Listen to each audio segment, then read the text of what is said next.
पुढची बातमी येते भाजप शिवसेनेमधल्या अंतर्गत कुरघोडी संदर्भातली नेमकं काय घडलेलं आहे आपण तेही बघूया।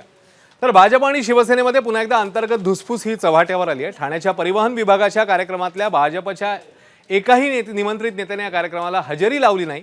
त्यामुळे पुन्हा एकदा ठाणे जिल्ह्यात गणेश नाईक आणि एकनाथ शिंदेमध्ये सुरू असलेल्या वादाचा हा पुढचा अंक आहे असं बोललं जातंय। मराठी भाषेवर प्रेम करणारे लोक या कार्यक्रमाला उपस्थित होते असं म्हणत शिंदेचे मंत्री उदय सामंत यांनी भाजपला अप्रत्यक्ष टोला लगावला। तर ठाकरेंचे खासदार संजय राऊत यांनी संधी साधत शिंदे सेनेवर आसूड ओढले। प्रमुख अतिथी म्हणून निमंत्रित असलेले गणेश नाईक, माधुरी मिसाळ गैरहजर राहिले। तर भाजपचे स्थानिक आमदार निरंजन डावखरे, संजय केळकर तसंच माधवी नाईक यांचं नाव कार्यक्रम पत्रिकेत असतानाही त्यांनी कार्यक्रमाकडे पाठ फिरवली आहे। त्यामुळे शिवसेना विरुद्ध भाजप मानापमान नाट्याचे आणखी किती अंक आता पाहायला मिळणार आहेत पाहणं महत्त्वाचं आहे।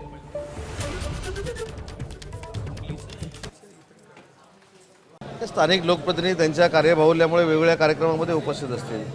कार्यक्रमाला राज्याचे उपमुख्यमंत्री उपस्थित होते, याचा अर्थ सगळं शासन उपस्थित होतं आणि ज्यांनी हा उपक्रम सुरू केला ते सरनाईक साहेब उपस्थित होते आणि त्यांच्यावर प्रेम करणारे म्हणजे आज मला अभिमान सरनाईक साहेबांबद्दल किंवा शिवसेनेबद्दल एवढ्यासाठीच वाटतो, महायुतीबद्दल, की अशक्य असं काम म्हणजे मी ते आता बाजूला उभे आहेत म्हणून सांगत नाही, पण मी ज्यावेळी मी पण त्यांनी धाडस केलं म्हणून मी पण धाडस केलं, पण तो हा उपक्रम कितपत यशस्वी होईल ही शंका होती। परंतु याचं सगळं श्रेय हे सरनाईक साहेबांना जातं, आमचे ढवळ सर आहेत त्यांना जातं, मधु मंगेश कर्णिक साहेबांना जातं आणि सगळ्या साहित्यिकांना जातं।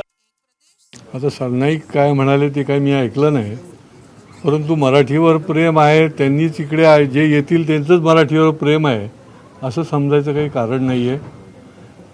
कालचा कार्यक्रम जो आहे योगायोगाने कोणी आलेले नसतील। आणि याचाच संदर्भ घेत संजय राऊत यांनी कशा प्रकारे टीका केली आणि भाजपने त्याला कसं उत्तर दिलंय आपण जाणून घेऊया। ही मालिका आहे अपमानाची।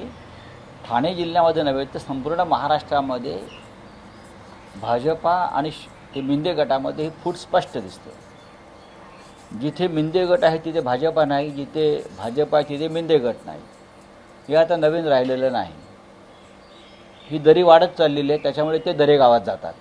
हां, या दरीमुळेच मी आणि माधवीताई आम्ही दोघंही प्रदेशामध्ये जी अध्यक्षांबरोबरची चव्हाण साहेबांबरोबर सरचिटणीसांची बैठक आहे ते पक्षाचे जे कामं असतात त्याच्या नियोजनाच्या दृष्टिकोनाने त्या बैठकीमध्ये आम्ही मुंबईला होतो।